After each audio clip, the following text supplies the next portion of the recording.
The sky over my backfield turned dark green at noon, and I knew something was wrong before I even stepped outside. I grabbed my old shotgun from behind the door, not because I thought it would help, but because 40 years of habit does not let go easily. My hands were shaking as I opened the porch door, and the sound that met me was not thunder, it was engines, big ones, coming down fast. 3 shapes broke through the clouds and landed in the mud past my fence line, flattening the grass in perfect circles. I stood frozen on my porch, staring at metal hulls that had no business existing on this planet.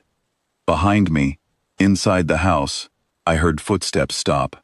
2 sets, then silence. My daughters had heard it too. I need to explain how I got here, because none of this makes sense without the beginning.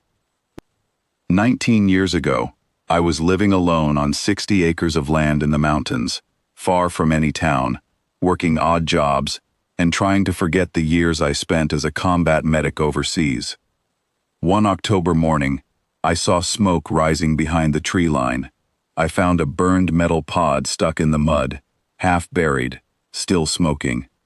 Inside were 2 children, not human children. Their skin had a gray-blue color, their eyes were too large, and they did not cry the way frightened children usually cry. They just watched me, silent and still, like they were waiting to see what kind of man I was. I called every number I could think of that day. Nobody came. Nobody even seemed to believe me.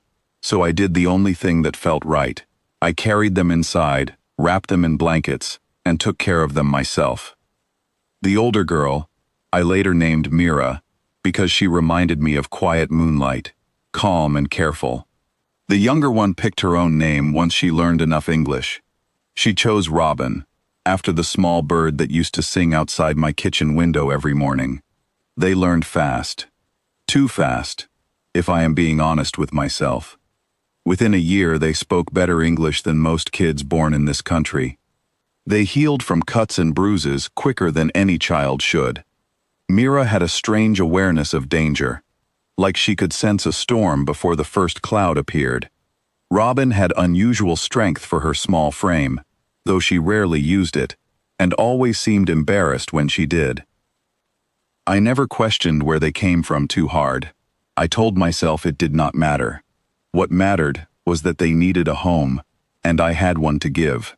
We built a life together on that mountain. I taught them how to fish, how to fix a fence, how to drive my old truck on empty roads where nobody would ask questions. Mira grew quiet and thoughtful, often walking alone in the woods for hours, carrying something heavy in her heart that she never fully explained. Robin grew warm and curious, filling our home with plants she grew herself, plants that should not have survived in our cold soil, but somehow always did. They called me father. It took Mira almost 2 years to say the word out loud. It slipped out during an argument about curfew, and she looked as surprised as I felt. Robin said it easily, the first winter we spent together, like she had been holding the word in her mouth, waiting for the right moment. Now here I was, 19 years later, standing on my porch with a useless shotgun, watching strangers step out of ships that had no place being in my backfield. The first to step down were tall figures in dark armor, moving with perfect discipline, forming 2 straight lines. Then came a group in long robes the color of dried wine, walking slowly, like the mud itself should feel honored to be touched by their boots. I stepped down from the porch and stood between them and my front door. My knees ached, my hands trembled, but I did not move aside. The one leading the group in robes stopped a few steps away. He looked past me, not at me, straight at the doorway behind me, where Mira and Robin now stood side by side. Every single armored figure dropped to one knee in the mud. I heard Robin gasp softly behind me. Mira did not make a sound, but her hand found my shoulder and gripped it tightly. The leader spoke in a language I did not understand, then switched to English, his voice careful and formal. He said they had searched many worlds for years, believing all hope was lost. He said the empire they came from had been thrown into chaos long ago, when the ruling family was attacked and almost completely wiped out. Only 2 names were missing from the final count that day. 2 young sisters, sent away in a single escape pod, aimed at the nearest quiet, forgotten corner of space anyone could find in the last moments before the attack reached them. This world, my mountain, my backfield. I felt the ground shift under me, though nothing physically moved. Everything I thought I knew about my daughters rearranged itself in my mind within a few seconds. The leader continued, saying that the empire had been without proper leadership for nearly 2 decades, waiting, hoping, searching every distant system for any sign that the bloodline had survived. Now that sign stood in front of him, grown, alive, and safe. He asked them to return home. Mira stepped forward before I could say anything. Her voice was steady, stronger than I had ever heard it. She said she was not leaving without her father. Robin stood beside her, nodding, her jaw set the same determined way it had been set since she was a small girl refusing to eat vegetables she did not like. The leader looked confused, then almost amused, explaining gently that I was not part of their bloodline, that I could not simply join their royal family structure by request. Robin cut him off, her voice calm but firm. She said I was her father, not by blood, but by every single day of the last 19 years. She said that meant more to her than any title or crown ever could. I will not pretend the negotiations that followed were simple. They were not. There were meetings I barely understood, documents translated slowly overnight, questions about laws and traditions from a civilization I had never heard of until that afternoon. But through all of it, my daughters stood firm. They refused to separate their old life from their new one. They refused to leave me behind, and eventually, after weeks of careful discussion, an agreement was reached that satisfied both sides.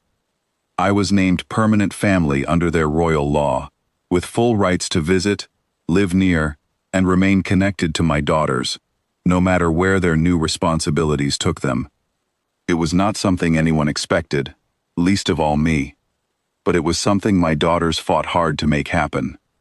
Months later, I stood inside a massive hall built from stone and light, wearing clothes far finer than anything I had ever owned, watching Mira prepare to take on the responsibility that had been waiting for her since before she could walk.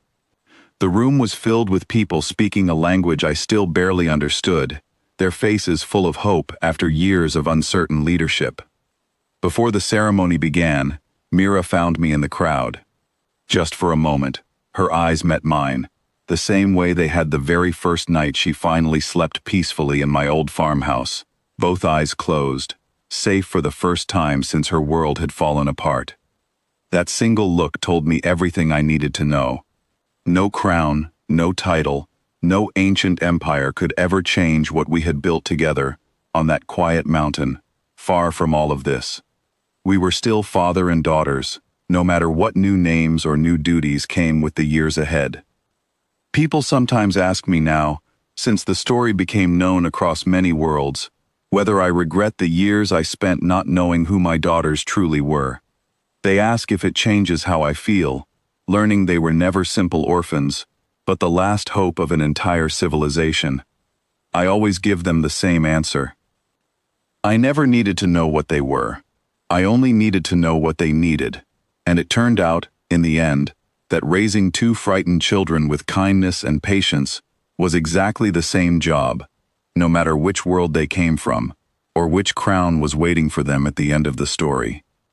Robin still calls me every single week, even now, telling me about the gardens she is building in a palace courtyard that never saw green things grow before she arrived.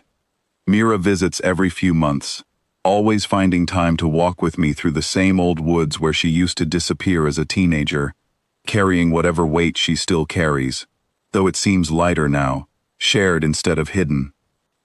Sometimes at night, I sit on my porch and look up at the stars, wondering which one holds the empire my daughters now help lead. I do not know the answer, and honestly, I do not need to. What I know is enough. I raised 2 children who once arrived on my land as strangers from another world, frightened and silent, and I love them exactly the way any father should. Everything that came after, the ships, the crowns, the ancient bloodlines, all of it simply proved something I already believed with my whole heart. Family is never about where someone comes from. It is about who stays, who shows up, and who chooses to stand beside you, even when the whole sky opens up and changes everything you thought you knew. That is the whole story, exactly as it happened to me, told the only way I know how, simple and true.